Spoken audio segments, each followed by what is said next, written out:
3.5 लाख प्रति multi gym के हिसाब से 1,75,00,000 की राशि अनुमोदित करते हुए उसके बाद मई से लेके जून, जुलाई, अगस्त, सितंबर तक इस बात को इसलिए रोक के रखा गया कि जी गांव के नाम आपने नहीं दिए भाई। ना तो मैंने महल बनवाना था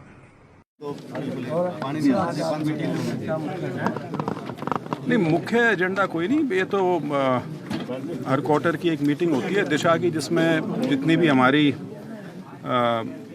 केंद्र की जो स्कीम्स हैं जिनका पैसा आता है उनका रिव्यू है। तो उसके अंदर करीब 25 या 26 एजेंडा पॉइंट्स थे अलग अलग स्कीम्स के।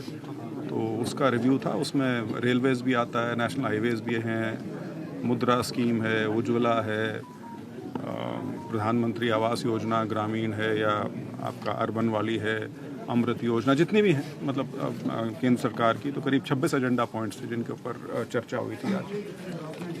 जैसे महिलाओं की भागीदारी आपने भी स्टार्टिंग में कहा कि कम रहती है, तो उसके लिए कोई अधिकारियों को नहीं, बिल्कुल मैंने यहाँ पे शुरुआत ही उससे की थी और मैंने डीसी साहब को कहा है कि ज़रा इसको सुनिश्चित करें कि कम से कम जो सरकारी तंत्र है जहाँ पे औपचारिक मीटिंग्स वगैरह होती हैं, चाहे किसी भी स्तर की हों, चाहे वो डीसी लेवल पे हो, चाहे वो एडीसी सीओ जिला परिषद के लेवल पे हो, चाहे वो ब्लॉक के स्तर पे हो, तो उसमें ये सुनिश्चित किया जाए कि जो जनप्रतिनिधि चुन के भेजे गए हैं उनकी मौजूदगी ज़रूर हो। उनकी मौजूदगी के बिना किसी प्रकार के प्रतिनिधि को उन मीटिंग्स में दखल देने का अख्तियार नहीं होना चाहिए किसी भी तरह से। संत साहब, आपके पिताजी वीरेंद्र सिंह जी ने बयान दिया है कि 10 साल बीजेपी को राज करते हुए हरियाणा में हो गए हैं, अब जो अगला चुनाव हो बीजेपी को अकेले लड़ना चाहिए।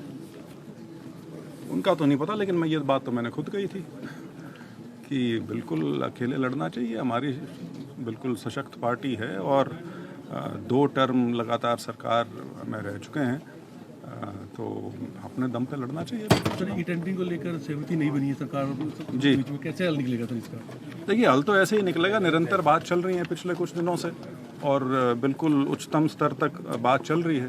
तो मुझे लगता है ज़रूर जल्दी कुछ ना कुछ हल निकल जाना चाहिए। बाकी हाँ, ये है कि हठ धर्मता नहीं होनी चाहिए दोनों पक्ष में। एयरपोर्ट को लेकर सर रास्ते का विवाद चल रहा है तलवंडी और गाँव का, जिस पर आप धरने पर भी जाने वाले हैं, उस मसले को किस तरीके सीएम साहब को पत्र लिखा है सर? नहीं, उसमें देखिए, कोई भी जब बड़ा प्रोजेक्ट आता है तो उसमें, और ख़ास तौर पे जहाँ पे इतने भारी स्तर पे ज़मीन का सवाल हो, तो निसंदेह कुछ लोगों को तो उससे तकलीफ़ कह लीजिए या होगी, वो स्वाभाविक सी चीज़ है।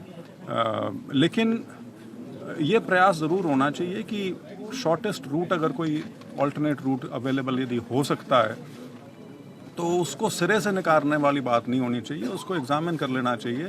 हाँ, ये अगर कोई सोचे कि एयरपोर्ट की ज़मीन के बीच में से रास्ता मिल जाएगा तो वो तो व्यवहारिक बात बिल्कुल भी नहीं है। लेकिन हाँ, उसके अलावा यदि कोई भी ऑप्शन है जहाँ से रास्ता, छोटे से छोटा रास्ता जो हो सके, उसके ऊपर ज़रूर विचार होना चाहिए। सर, भूपेंद्र सिंह हुड्डा ने कहा कि 75 साल का हो गया हूँ और मेरी आखिरी आर पार की लड़ाई है, इसके लिए उनका बयान है जी, उस पर तो वही जवाब देंगे। बाकी राजनीति में